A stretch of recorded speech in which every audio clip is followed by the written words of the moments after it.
We're continuing in movement number 3. We're working our way through the redemption portion of this. So we have Moses, Pharaoh, 10 plagues, Exodus event, Sinai event, and now we get the Tabernacle event. And I'll be honest with you, the Tabernacle reading, this is going to be Exodus 25 to 40. The actual instructions for the Tabernacle can be some very, very boring reading. And I'm just going to be really honest with you. It's how we make this and how we make that and what this is made of and what this looks like. Now here is the big picture. And we're going to go back to our drawing so you can see. God met the people of Israel on the mountain and invited them to meet Him there, to walk into sacred space with Him. His glory, I don't know how to represent glory, so I'm just going to make it be these little, this will be the cloud, the Shekinah glory of God descending on the mountain. But instead of trusting Yahweh, the people stood at a distance from the mountain and they said, Moses, you go up for us.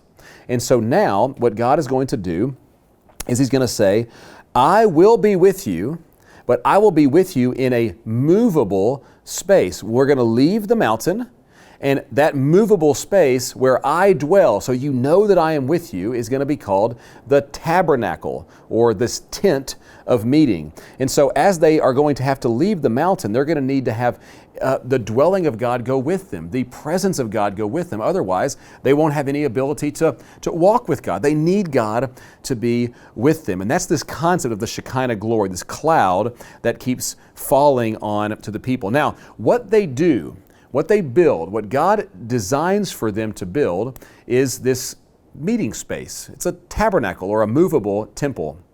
And the question we might ask is, what is the function of a temple? A temple is a place where heaven and earth meet. In the ancient culture, that's what temples were for. It's where heaven and earth come together. And what's so fascinating is all of the depiction of the tabernacle, all the things that they're building, it's almost like they're building a little micro Eden, a little mini Garden of Eden. There's trees and fruit trees, and there's angels and cherubim, just like what we see in the Genesis story. It's as if God is refashioning and recapturing that Genesis story. Remember the Genesis story that we saw? God invited humans into sacred space.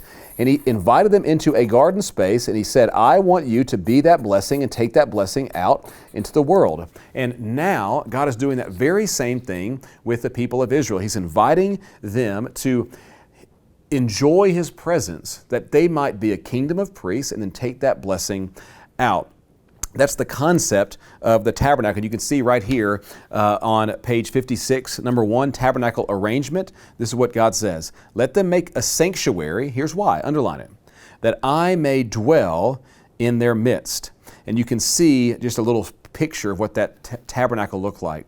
And then the glory of the Lord filled the tabernacle. What's the purpose of the glory? What's the purpose of the Shekinah? Shekinah it comes from the Hebrew word shekan, which means to dwell. So it just means the dwelling of God. That's what Shekinah glory is.